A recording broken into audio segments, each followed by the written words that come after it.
vous ai un peu tassé, là, avouons-le, là, vous avez mis un peu à l'écart, je vous retire du terrain à cause de vos prises de position. Comment vous réagissez? Effectivement, première chose que je vais dire, M. Brochu, c'est un très bon directeur, même s'il n'a pas eu facile dans le service de police de Laval, parce qu'il vient de l'externe, il est rentré. C'est normal qu'est-ce qu'il fait, c'est son devoir de faire ça, mais j'ai déjà avisé la direction que j'allais donner ma démission.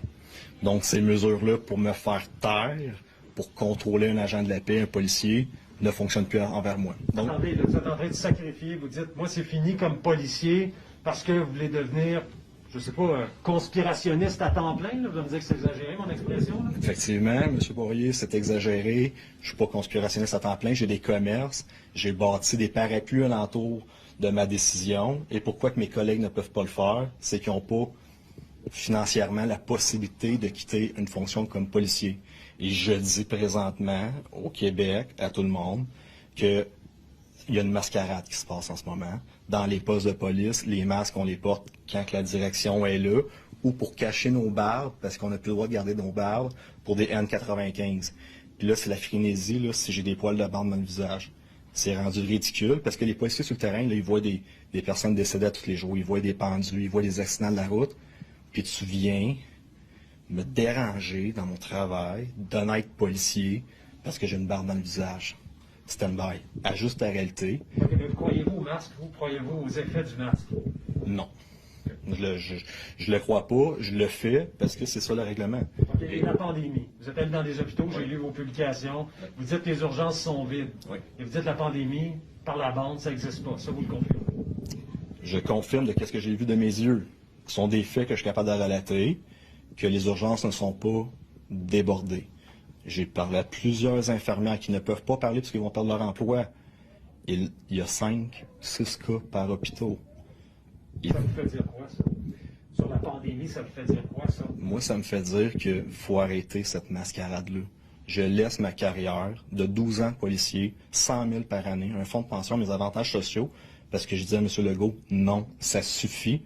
Je ne suis pas l'outil de ta dictature. Je travaille pour les citoyens, je travaille pour le peuple. C'est ça mon serment d'allégeance que j'ai fait en 2009. Là, j'ai appris, moi, selon mes sources, que vous avez dit, je vais prendre un congé sans solde. Vous en avez demandé un à l'employeur, un congé sans solde, parce que vous vouliez protéger votre famille contre la pandémie. J'ai de la misère à vous suivre, M. Ouimet. Vous dites, ouais, le masque, non, je ne crois pas, la pandémie, il n'y en a pas dans les hôpitaux. Puis là, vous demandez au service de police, je peux avoir un congé sans solde pour protéger ma famille contre la pandémie. Croyez-vous à la pandémie? J'ai de la misère à vous suivre. Ça s'appelle un jeu d'échecs. Ça s'appelle une game, un jeu de cartes. Si le gouvernement, le service de police dit que c'est extrêmement dangereux, que c'est une pandémie, c'est ça qui est marqué à la télé, puis on est dans une deuxième vague, puis les cas augmentent. Moi, j'ai le droit de ne pas y croire à cette fameuse pandémie-là. Mais par contre, qu'est-ce qui est légal, qu'est-ce que vous dites, c'est que c'est dangereux.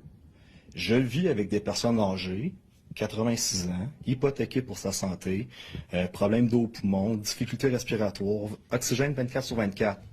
Si tu veux faire accroire ça, je demande un sans-sol. Je demande d'être retiré de la patrouille parce que les cas de COVID dans la police de Laval là, commencent à exploser. Mais on n'est pas malade, là. On n'est pas en train de mourir. Là. Donc vous dites, oui, c'est peut être dangereux, mais je ne crois pas en pandémie. Oui, il y a des cas de COVID. Le COVID existe. Il y a des cas positifs dans la police de Laval. Mais si tu veux suivre, tes bottines doivent suivre tes babines. Si c'est tant dangereux que ça, je demande un sans-solde pour protéger toute personne âgée. J'ai la chance dans ma vie de peut-être sauver 2 vies. Ces personnes-là attrapent le COVID, sont mortes. On s'entend? Un drame familial. Je me suis engagé dans la police pour sauver des vies.